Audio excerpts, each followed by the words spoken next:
मैं डॉक्टर मालती महंत और अभी मैं प्रभु की सेवा कर रही हूँ और प्रॉपर मैं भी वोखाट में जॉब कर रही थी, पर अभी खुदा के बारे में मुझे पता चला यीशु मसीह के बारे में। मैं छोटी सी अपनी एक गवाही देना चाहूँगी।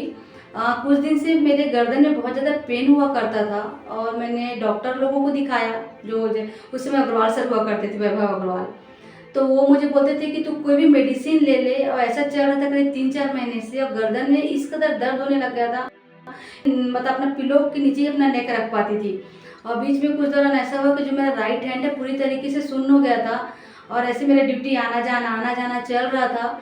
और उस दिन मैं नाइट ड्यूटी में गई, मैं सोची जैसे तैसे मैं काम कर लेती हूँ, पर मेरा रात में काम नहीं हुआ। मैंने अपने कलीग को बोला कि तू प्लीज़ मेरा काम कर लेना, और मैं सो गई। और फिर रात में करीब 12-1 बजे इस कदर पेन हुआ कि मैं एमआरआई में गई। मैंने बोला भैया मेरा कहाँ समय एमआरआई का कि मैम मैं अभी तो नहीं कर पाऊँगा, मैं मॉर्निंग में 9 बजे तक आपका एमआरआई कर पाऊँगा। मैं बहुत रोई, मैं मतलब कैजुअल्टी में गई, मुझे इंजेक्शन भी लगा, मैं पूरा फ्लैट सोई थी।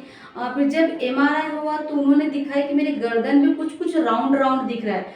तो उनका कहना ऐसा था कि हो सकता है आपको कैंसर होगा। मेरी मम्मी की डेथ कैंसर से हुई है।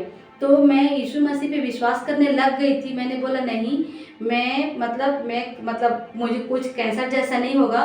पर जब रिपोर्ट में ऐसे आई, यदि मेडिकली मेरा C5 C6 वर्टिब्रा नहीं है, तो मेरा वर्टिब्रा नहीं था, तो वो डॉक्टर ने ये बोला कि हम आपको एक बेल्ट लगाने के लिए देते हैं, हार्ट कॉलर। वो लगा रही थी मैं। डॉक्टर का कहना था यदि आपका ऑपरेशन करते हैं तो आपके चारों हाथ पर सुन्न हो जाएंगे, जैसे 80 साल के इंसान की हालत होती है वैसे ही। पर मैंने उन बातों पे विश्वास नहीं कि मैं बोली मैं यीशु मसीह पे विश्वास करती हूँ। मैं बेल्ट लगाने लग गई थी और मैं जिस चर्च में जाती हूँ, मैं पास्टर अनूप सिंह और उनकी पत्नी दोनों मेरे घर आए। दोनों ने मेरे लिए प्रार्थना किया और उनके प्रार्थना के बाद कैसा हो गया था कि मैं उठ के बैठने लगी थी। मेन तकलीफ ये थी कि डॉक्टर का कहना ऐसा था कि तेरी गर्दन की 2 हड्डी नहीं है और तेरे सर का प्रेशर यदि तेरे नेक पे पड़ेगा तो तेरे चारों हाथ पर सुन्न हो जाएंगे। तो धीरे धीरे मैं जॉब पे जाने लग गई थी, धीरे धीरे रोते धोते जॉब हो रहा था। तो बीच में कांचन मित्तल मैम आई पंजाब से, उनका देश पांडे हॉल में मीटिंग था। तो उनका कहना ऐसा था कि वो प्रेयर कर रही थी और उनका कहना था कि मैं प्रेयर करती हूँ, आपको यीशु मसीह दिखेंगे। तो मैं बोली यार मुझे आज तक तो कभी ऐसा हुआ नहीं था। मैं बोली ठीक है आप करो। जैसे उन्होंने प्रेयर किया वैसे मुझे ऐसी आवाज़ आई कि बेटा तू अपना बेल्ट हटा ले, मेरा हाथ तेरे गर्दन के पीछे है। जब ये वाली आवाज़ सुनी तो मैंने तुरंत अपना बेल्ट हटाया। तो उसमें सामने एक लड़के ने मुझे देखा और देख के मुझे बोलता है कि आपको क्या हुआ। मैं बोली मुझे अच्छा लग रहा है। तो वो मुझे स्टेज में पकड़ के लेके गया और डॉक्टर का ऐसा कहना था कि यदि आप बेल्ट लगाते हो तो आपकी गर्दन की कोई भी मूवमेंट नहीं होगी। पर उसके बाद से मेरे गर्दन की पूरी मूवमेंट होने लगी। और उसके बाद मैं यीशु मसीह के उद्धार को तो देख चुकी थी कि क्योंकि मैं डॉक्टर बीइंग डॉक्टर सिर्फ रिपेयर कर सकता है, कोई चीज़ नहीं दे सकता। पर जो परमेश्वर, जीवित पिता परमेश्वर, वो हर चीज़ को देता है। उन्होंने मुझे 2 हड्डी गिफ्ट में दे दी। तो अब मैं यीशु मसीह को जानने लग गई और इससे मेरा हुआ उद्धार। तो मैं उद्धार के बारे में समझाना चाहूँगी। उद्धार का मतलब होता है पापों से क्षमा होना। और जैसे पापों का क्षमा कैसा रहता है, जैसे मैं भी रोज पाप करती होंगी। हम कैसे किसी को चिढ़ जाएंगे, किसी को गाली देंगे, किसी के लिए गुस्सा करेंगे। हम हर किसी का भला कभी भी नहीं चाहते। सामने वाला बढ़ेगा तो हमको बराबर उससे गुस्सा आता है कि हम क्यों नहीं बढ़ रहे, पर हमको उसके लिए गुस्सा नहीं करना। तो ये सब पाप के अंदर आता है। मतलब हम सामने वाले का यदि हम बुरा चाहते हैं तो बुरा चित्त, इसका मतलब बुरा ही होता है, इसका मतलब पाप है। पर इन सब के लिए यीशु मसीह आए।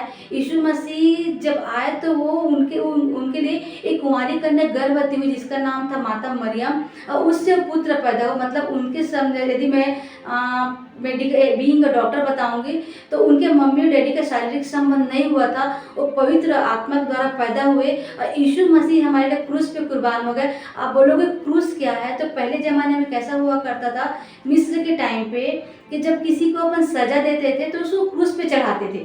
मतलब उसमें क्रूस में जब वो मर जाता था तो हाथ को पैर को तोड़ के उसको फिर कब्र में रखते थे। पर जब यीशु मसीह को जब क्रूस पे चढ़ाया गया तो यीशु मसीह, मैंने बताया, उनके पहले माता पिता का शारीरिक संबंध नहीं हुआ था, वो निर्दोष, निष्पाप, निष्कलंक मेमना था, वो क्रूस पे कुर्बान हुआ।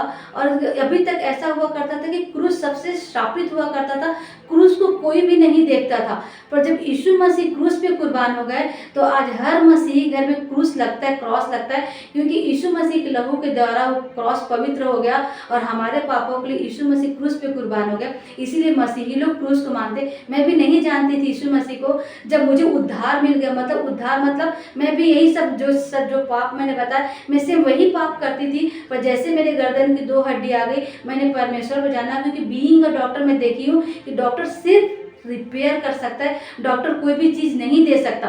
पर खुदा बाप ने मुझे हड्डी दे दी, तो मैं खुदा बाप को जानना चाहिए, क्योंकि मैं ऑलरेडी महंत फैमिली से हूँ, एक ब्राह्मण फैमिली से, मेरे घर में बहुत सारे होते थे पूजा पाठ, पर मैं आज तक इस सच्चाई को कभी देखा नहीं। पर जब मैंने जाना तो फिर मैंने उद्धार के बारे में पढ़ा और मेरे पास पवित्र बाइबल था।